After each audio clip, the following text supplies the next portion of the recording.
नमस्कार, मैं प्रियंका त्रिपाठी। मैं आपको इसके पहले समाजशास्त्र के बारे में बता चुकी हूँ, अर्थात समाजशास्त्र के विषय के बारे में मैं आपको बता चुकी हूँ कि समाजशास्त्र के विषय को किस रूप में देखा जाता है और उसे कैसा और विद्वानों ने देखा है और विषय के नजरिए से उसको कैसे देखा जाता है, इसके बारे में हमने थोड़ा सा समझा था। अपने अगले वीडियो में मैंने थोड़ा सा आपको उसके बारे में बताया था। आगे आते हैं तो हम ये देखते हैं कि समाजशास्त्रीय रूप से समाजशास्त्र को किस नजरिए से देखा जाता है, अर्थात जो समाजशास्त्र के जो संप्रदाय हैं, जो समाजशास्त्र के स्कूल हैं, वो समाजशास्त्र को किस रूप में देखते हैं और किस रूप में समझते हैं। तो इसके लिए हम सबसे पहले समाजशास्त्र के जन्म और विकास की कहानी के साथ ही हम इसको समझेंगे कि समाजशास्त्र के दो बड़े स्कूल हैं जिन्होंने समाजशास्त्र के विषय के ऊपर काम किया है और बहुत सारे समाजशास्त्री हैं जिन्होंने समाजशास्त्र के विषय के बारे में स्पष्टतः बहुत सारी बातें कही हैं, बताई हैं। मगर जो दो फॉर्मल स्कूलेज हैं समाजशास्त्र के बारे में जो बताते हैं, उनके नाम हैं स्वरूपात्मक और समन्वयात्मक। तो हम सबसे पहले स्वरूपात्मक की चर्चा करेंगे। स्वरूपात्मक अर्थात जर्मन संप्रदाय, इसको जर्मन संप्रदाय भी कहते हैं क्योंकि इस विचारधारा को मानने वाले ज्यादातर समाजशास्त्री जर्मनी से संबंधित थे और इसका जन्म भी जॉर्ज सीमेंस से हुआ जो कि जर्मनी से थे, तो इसलिए इसको जर्मन संप्रदाय कहते हैं। स्वरूपात्मक को जर्मन संप्रदाय कहते हैं। अब हम आगे देखेंगे तो हम ये समझेंगे कि जर्मन संप्रदाय जो है वो समाजशास्त्र का विषय क्या मानता है। तो जर्मन संप्रदाय जो है वो समाजशास्त्र का विषय फॉर्मल मानता है। फॉर्मल इट मीन्स औपचारिक। औपचारिक मतलब समाजशास्त्र कहता है कि जैसे ये कहते हैं कि जैसे मानव शास्त्र, राजनीति शास्त्र, हिस्ट्री, भूगोल, ज्योग्राफी सबका एक सब्जेक्ट है, तो वैसा ही एक विशिष्ट जो सब्जेक्ट है वो होना चाहिए समाजशास्त्र का। समाजशास्त्र एक विशिष्ट सब्जेक्ट है। तो जब इसके विरोध में जो दूसरा पक्ष खड़ा हुआ वो समन्वयात्मक, तो उन्होंने कहा कि नहीं, ऐसा नहीं है, समाजशास्त्र एक विशिष्ट नहीं है, समाजशास्त्र एक सामान्य विषय है, एक सामान्य सब्जेक्ट है। इसको जन्म दिया सोरोकिन साहब ने। वैसे दुर्खीम और हाउस वगैरह बहुत ऐसे समाजशास्त्री हैं जिनका नाम लिया जाता है, लेकिन जो प्रमुख तौर पर जिनका नाम लिया जाता है समाजशास्त्र के समन्वयात्मक धारा को विकसित करने में, उनका नाम सोरोकिन है। तो सोरोकिन साहब ने ये कहा कि समाजशास्त्र एक सामान्य विज्ञान है, एक सामान्य शास्त्र है जैसा कि और सारे शास्त्र हैं। तो इन दो धाराओं के बीच में, इन दो धाराओं के जन्म से जो स्टार्ट हुआ, तो इसके बाद बहुत सारे ऐसे दार्शनिक थे, विचारक थे जिन्होंने समाजशास्त्र के विषय को लेके अपने अलग अलग मत प्रस्तुत किए, जिसमें सबसे जो महत्वपूर्ण माने जाते हैं वो दुर्खीम साहब, एलेक्स इंकल्स, जिनकी बुक व्हाट इज सोशियोलॉजी बहुत ही महत्वपूर्ण है। सोशियोलॉजी जब आप पढ़ेंगे तो व्हाट इज सोशियोलॉजी जो है वो अपना एक अलग स्थान रखती है। जैसे हारालम्बोस की बुक्स एक अलग स्थान रखती है समाजशास्त्र के जो विद्यार्थी हैं उनके लिए, वैसे ही एलेक्स इंकल्स साहब की भी व्हाट इज सोशियोलॉजी एक अलग स्थान रखती है। जब हम आगे बढ़ेंगे तो हम सबसे पहले ये देखेंगे कि गिन्सबर्ग साहब ने समाजशास्त्र के ऊपर बहुत काम किया और इन्होंने समाजशास्त्र के जो विषय है उसको 4 क्षेत्रों में बांटा है। हम जानते हैं कि उस समय सबसे बड़ा विवाद यही था कि समाजशास्त्र में क्या पढ़ा जाए या समाजशास्त्र का विषय क्या होना चाहिए। तो समाजशास्त्र के विषय के रूप में गिन्सबर्ग साहब ने सबसे पहले कहा है सामाजिक आकार की। सामाजिक आकार की मतलब सोशल, एक ऐसा मतलब जैसे समाज का आकार क्या है, आकार में भौतिक आकार मतलब भौतिक घनत्व क्या है, जैसे समाज की जनसंख्या क्या है, समाज का आकार क्या है, कितने जनसंख्या पे कितने लोगों का जो है भार है। और हम वही एक तरह से हम ये समझ सकते हैं कि जो भौतिक आकार है उसकी बात ये सामाजिक आकार की में करते हैं। दूसरा ये कहते हैं कि सामाजिक प्रक्रियाएं, सोशल प्रोसेस, तो ये जो सामाजिक प्रक्रियाएं हैं वो क्या है? सामाजिक प्रक्रियाएं जो जिनसे व्यक्ति का जो आचरण है या जैसे जिससे व्यक्ति के ऊपर प्रभाव पड़ता है वह सामाजिक प्रक्रियाएं हैं। जैसे दुख या सुख या रोना या हंसना या क्रोध या फिर ऐसी कोई प्रतिक्रिया जैसी जिससे हमारे दूसरे को किसी भी पर्सन को हमसे लाभ हो या हानि हो, या जैसे हम कहते हैं बहुत गुस्सा है या बहुत जो है मतलब बहुत ज्यादा प्रेम है, तो ये सब जो है सामाजिक प्रक्रियाएं, ऐसी प्रक्रियाएं जिनसे समाज प्रभावित होता है। सामाजिक प्रक्रियाएं जो है वो व्यक्ति के ही नहीं पूरे संसार को, जैसे जहाँ की जो समाज होगा वहाँ की वो प्रक्रियाएं बहुत ही ज्यादा महत्वपूर्ण होंगी। चाहे वह लड़ाई होगी, संघर्ष होगा और चाहे वह प्रेम होगा, दोनों ही प्रक्रियाएं अपने आप में, दोनों ही प्रक्रियाएं समाज को जो है जोड़ने का काम भी करेंगी और तोड़ने का काम भी करेंगी। तो समाजशास्त्री जो है वह इनको अपने अंडर में मानते हैं, इनको इस समाजशास्त्र के एक प्रमुख विषय के रूप में इनको मान्यता देते हैं। हम आगे बढ़ेंगे। 2 हो चुका गिन्सबर्ग साहब का, 2 सामाजिक आकार की और सामाजिक प्रक्रियाएं। तीसरा सामाजिक व्याधिकी है।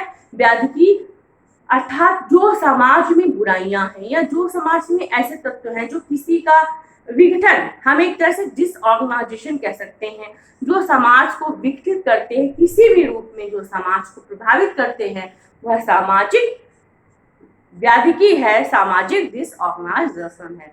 तो ये जो है ये कैसे होता है, इसके बारे में हम बहुत विस्तार से चर्चा नहीं करेंगे, थोड़ा सा शब्दों में समझेंगे कि ये जो है किसी से भी हो, किसी का भी जो है जो जरा सा भी सामाजिक नहीं हुआ या जिसका बहुत अच्छे से समाज में जो घुल मिल नहीं पाया, जिसका बहुत अच्छे से लालन पालन नहीं हुआ, या जो जरा सा भी जो सामाजिक रीति रिवाज थे, व्यवहार थे, उनसे कट गया, तो वह इंसान जो है सामाजिक व्याधिकी में उसके तत्व तो आ जाते हैं, वह समाज को तोड़ने का काम करने लगता है। और फिर उसमें सामाजिक व्याधिकी में क्या है, वही चोरी और किसी भी तरह से किसी को नुकसान देना और कुछ ऐसा करना जो हमारे समाज में मान्य नहीं है, तो वह सामाजिक व्याधिकी है। तीसरे तौर पे हम गिन्सबर्ग साहब इसमें सामाजिक नियंत्रण की बात करते हैं। सामाजिक नियंत्रण इट मीन्स समाज का नियंत्रण। समाज के नियंत्रण में दोनों चीजें आती हैं और हम जो है समझते हैं, जानते हैं कि नियंत्रण में 2 चीजें आती हैं, एक होता है कानून के द्वारा नियंत्रण और एक होता है समाज के द्वारा नियंत्रण। तो कानून के द्वारा कैसे नियंत्रण लगता है हम बहुत अच्छे से जानते हैं, वह औपचारिक नियंत्रण होता है, जो जिसने भी गलती करी उसको कानून के द्वारा सजा मिलती है, उसको जो है पकड़ा जाता है और फिर उसके प्रति जो चीजें होती हैं वो एक प्रक्रिया चलती है, जिसका जिस रूप में अपराध रहा उसको उस तरह से दंड मिला। लेकिन कानून जो है वह नियंत्रण का काम करता है। और दूसरे तौर पे हम आएंगे तो ये देखेंगे कि हमारा समाज जिसके पास कोई कानून नहीं है और कोई ऐसी धाराएं नहीं है, मगर वह व्यक्ति को नियंत्रित करता है, व्यक्ति को नियंत्रित करने की क्षमता रखता है। क्योंकि हम जानते हैं कि हमारा जो आसपास का जो पड़ोस है, जो समाज है, वह जरा सा भी उसके बहुत सारे ऐसे रूप हैं जो बिना कानून के ही समाज पे नियंत्रण रखते हैं। हम उसके बारे में बहुत विस्तार से चर्चा उसी के सब्जेक्ट में करेंगे, उसी के लेसन में करेंगे, उसी के पाठ में करेंगे। फिलहाल हम इतना समझ लें कि सामाजिक नियंत्रण बहुत एक अपना वजूद रखता है समाजशास्त्र विषय में, जिसके बारे में समाजशास्त्री बहुत विस्तार से चर्चा करते हैं। आगे बढ़ेंगे। गिन्सबर्ग साहब ने 4 बता दिए और चारों आज पूरे ही विश्व का जो समाजशास्त्र पढ़ाया जाता है उसमें अपनी एक भूमिका रखते हैं और ये किसी ना किसी रूप में नहीं बल्कि एक बहुत प्रमुख रूप में उभर कर सामने आते हैं और हम इनको पढ़ते हैं। दूसरे में हम आगे बढ़ते हैं तो हम दुर्खीम साहब को लेते हैं। दुर्खीम साहब हम जानते हैं, इमाइल दुर्खीम साहब को दुर्खाइम कहिए या दुर्खीम कहिए, बात वही होती है। तो दुर्खीम साहब जो है, जो इंग्लिश जैसे थोड़ा सा शुद्ध उच्चारण उनका दुर्खाइम होता है क्योंकि वो फ्रांस के थे, तो फिर इसलिए उनका जो एक होता है उच्चारण, शुद्ध उच्चारण वह दुर्खाइम होता है और वैसे हम उनको इमाइल दुर्खीम भी कह सकते हैं। तो जो इमाइल दुर्खीम साहब थे हम जानते हैं कि उन्होंने जो है बहुत काम किया है समाजशास्त्र के लिए, और वह समाजशास्त्र के पहले ऐसे विद्वान थे, पहले ऐसे समाजशास्त्री थे जिनको पहला जो है सामाजिक प्रोफेसर, पहला एक मतलब एक अकादमिक प्रोफेसर बोला जाता है।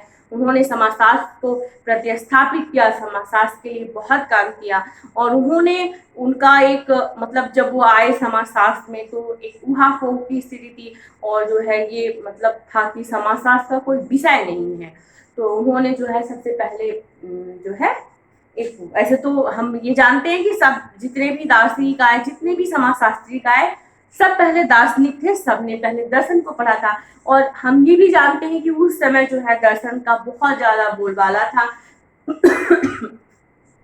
सारे समाज में दर्शन को बहुत ज्यादा मान्यता दी गई थी, चाहे वह इमैनुअल कांट हो, और चाहे वह आगे चल के हम देखेंगे डेकार्ट हो, रूसो हो, हाब्स हो, जो भी हैं वो पहले एक मॉन्टेस्क्यू हो, जो भी हैं वो पहले एक दार्शनिक हैं, और उन्होंने दार्शनिक से बाद में अपने को समाजशास्त्री के रूप में परिवर्तित किया। बाद में उन्होंने समाजशास्त्र को एक जो भी काम किया उन्होंने पर्टिकुलर एक ऐसा काम किया कि दर्शन को उभारने का काम किया, और फिर वो बाद में समाजशास्त्र में आए। तो लेकिन ये जो दुर्खीम महोदय थे, इन्होंने जब पीएचडी करी तो इन्होंने जो है समाजशास्त्र के ही द डिवीजन ऑफ लेबर के ऊपर इन्होंने जो है पीएचडी करी, तो उससे जो है इन्होंने जो है समाजशास्त्र को मान्यता दिलाने में बहुत बड़ा काम किया, और इन्होंने फिर समाजशास्त्र को प्रतिस्थापित किया, और इनको दुर्खीम साहब को समाजशास्त्र का पहला प्रोफेसर, प्रथम अकादमिक प्रोफेसर बोला जाता है, प्रथम अकादमिक शिक्षक बोला जाता है। तो दुर्खीम साहब ने समाजशास्त्र के विषय को 3 भागों में बांटा। सबसे पहला हम जानते हैं, सबसे पहला वही सामाजिक आकार की, कि समाज का आकार किसी भी देश काल परिस्थिति में समाज के लिए बहुत बड़ी भूमिका निभाएगा। समाज उसी के ऊपर समाज निर्भर करेगा कि किसी भी देश काल परिस्थिति में किसी समाज की जनसंख्या क्या है। तो इस तरह से दुर्खीम साहब ने सबसे पहले सामाजिक आकार की बात की, कि समाज का आकार जो होगा वो बहुत तेजी से समाजशास्त्र का विषय है, सबसे पहला सब्जेक्ट है, सबसे पहला उस पर चर्चा होनी चाहिए, और सबसे पहले उस पर विचार होना चाहिए, विश्लेषण होना चाहिए कि समाज का आकार क्या है। जो समाज का आकार होगा वह किसी न किसी रूप में समाज को प्रभावित करेगा, चाहे वह कम होगा और चाहे वह अधिक होगा, पर वह समाज के निर्माता होगा, वह समाज को निर्माण करेगा। दूसरा दुर्खीम साहब ने ये कहा सामान्य शरीर शास्त्र। शरीर शास्त्र का मतलब वही हो गया कि समाजशास्त्र के अंदर हम क्या पढ़ेंगे, कौन सा प्रक्रिया पढ़ेंगे, कौन सी चीजें पढ़ेंगे, क्या पढ़ेंगे, ऐसा जो जिसको हम कह सकेंगे कि ये जो है समाजशास्त्र का विषय है, समाजशास्त्र का मेन पार्ट है।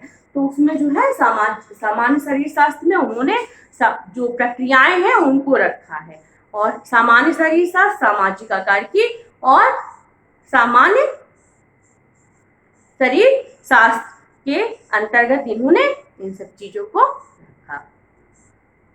आगे बढ़ेंगे तो हम ये देखेंगे, और एक दुर्खीम साहब ने एक और बोला था सामान्य समाजशास्त्र, सामान्य शरीर शास्त्र सामाजिक आकार की, और सामान्य समाजशास्त्र।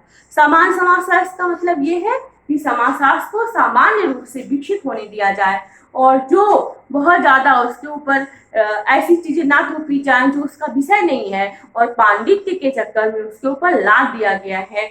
मतलब ये वही बात कह रहे हैं जो कामटे महोदय ने कहा था कि बहुत ज्यादा जो है उसको पांडित्यपूर्ण ना बनाया जाए, ऐसा बनाया जाए जो सामान्य रह सके, जिसमें सभी चीजों की एक विस्तृत व्याख्या हो सके। समाजशास्त्र जो है वो समाज का विज्ञान हो सके, जिसके ऊपर समाज में चर्चा की जा सके।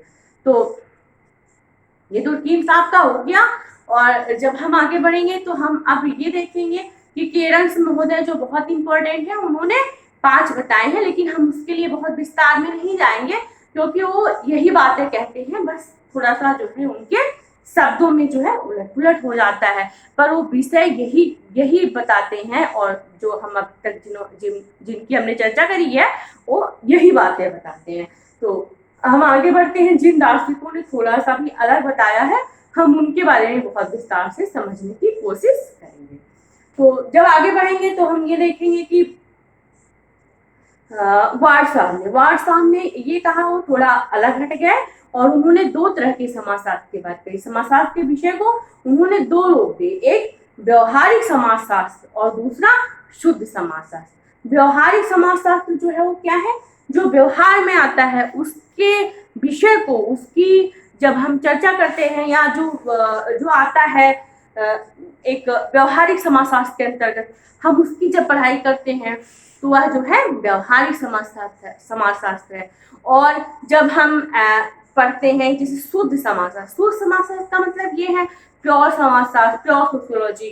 तो प्योर सोशियोलॉजी का मतलब ये है कि ऐसा समाजशास्त्र जो बहुत अधिक, जिसमें जो है बहुत अधिक विघटन नहीं है या बहुत अधिक जो है ऐसी चीजें नहीं है जो जबरदस्ती जो है उसमें डाल दी गई हैं या थोप दी गई हैं, जो शुद्ध रूप से अपने आप जो है जुड़ता गया, जिसमें जो सब्जेक्ट के रूप में आता गया वह समाजशास्त्र है, प्योर सोशियोलॉजी है।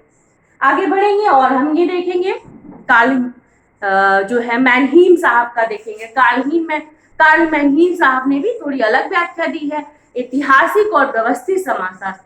ऐतिहासिक समाजशास्त्र क्या है, वह ये है कि जो हमारे जो पूर्वज थे, वो हमारे पूर्वज में जो समाजशास्त्री थे, जो पूर्वज थे, उनके दृष्टिकोण से समाज को देखना कि उन्होंने समाज की क्या परिभाषा की है, वो समाज को अपने क्या नजरिया देते हैं, किस नजरिए से समाज को देखते हैं, ये क्या है, ये व्यवस्थित समाजशास्त्र है।